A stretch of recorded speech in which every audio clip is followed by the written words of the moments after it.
ए और एन के बारे में देख चुके हैं, ठीक है। ए एन कंप्लीट था, द हमारा बचा था। आज हम द के बारे में लिखेंगे। कुछ नोट्स हम कर दिए, तुम लोग इससे आसानी से समझ लोगे, ठीक है। The is used when we mean a particular person और थिंग्स। अगर किसी विशेष व्यक्ति और वस्तु के बारे में हम बात करते हैं तो उसके आगे क्या लगा देते हैं, the.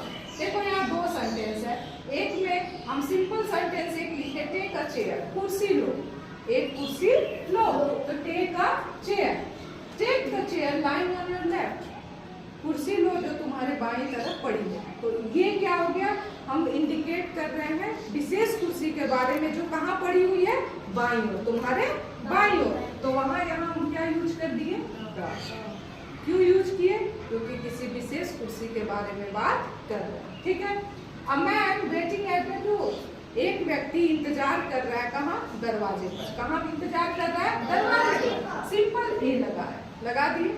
A man waiting at the door, लेकिन the man you wanted to meet is waiting at the door, वह व्यक्ति जिससे तुम मिलना चाहते थे वह कहाँ इंतजार कर रहा है, दरवाजे पर।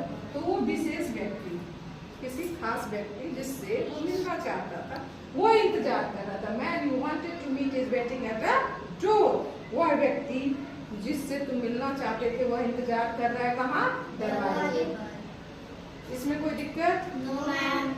Second of the is used when we speak of a person और थिंग्स अगेन। जब हम किसी व्यक्ति या वस्तु के बारे में बार बार बात करते हैं तो उसमें सेंटेंस में क्या प्रयोग कर देते हैं, द का। जैसे she showed me a box, उसने मुझे एक बक्सा दिखाया, तो यहाँ हम क्या सिंपल ए बॉक्स लगा दिए। लेकिन उसी बॉक्स के बारे में कह रहे हैं कि the box was full of chocolates, बक्सा किससे भरा हुआ था, चॉकलेट से। तो दोबारा उसी बक्से के बारे में बात कर रहे हैं तो क्या लगा दिए, द।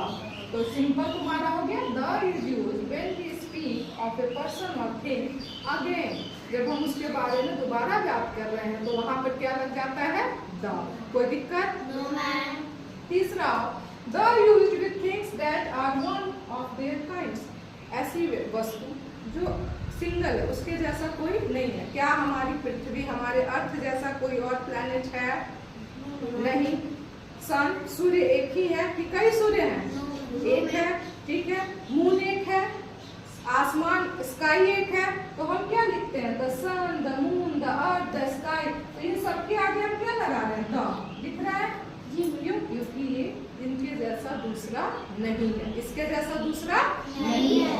अगला, the is used with names of rivers, seas, oceans, mountains range, mountain ranges. देख लो, ये द का प्रयोग हम वहां भी करते हैं, किसके, नदियों के नाम के आगे, महासागर के नाम के आगे, पर्वत श्रृंखला के नाम के आगे। तो example, the Ganga, the Yamuna, the Saraswati, the Kaveri, the Indian ocean, Hind महासागर, the Himalayas.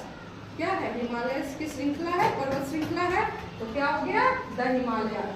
The is used with names of well known buildings, the का प्रयोग वहां भी करते हैं जिस भवन के बारे में हम अच्छी तरह से जानते हैं।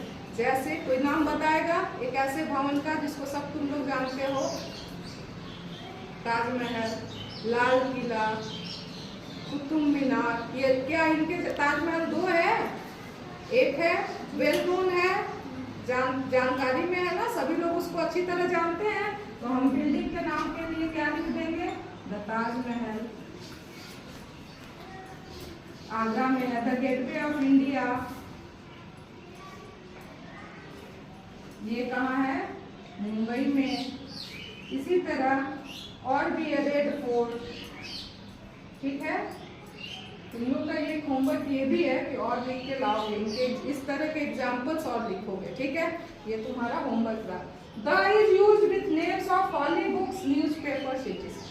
द का प्रयोग हमारे धर्म ग्रंथों के लिए, हमारे जो धर्म ग्रंथ है, पवित्र किताबें हैं, उनके लिए भी किया जाता है। जैसे the Gita, the Ramayana, the Bible, the Purana, ठीक है। ये सारे क्या है, हमारे धर्म ग्रंथ हैं, जिनके आगे क्या, द रामायण, जिनके आगे हम द लगाते हैं। और the Times of India newspaper है, ठीक है। ऐसे तुम एग्जाम्पल देख लो, the Gita, the Ramayana, the Bible, the Times of India, the Times of India, ये न्यूज़पेपर। तो ऐसे तुम्हारा एग्जाम्पल हो गया, ठीक है, समझ में आ गया।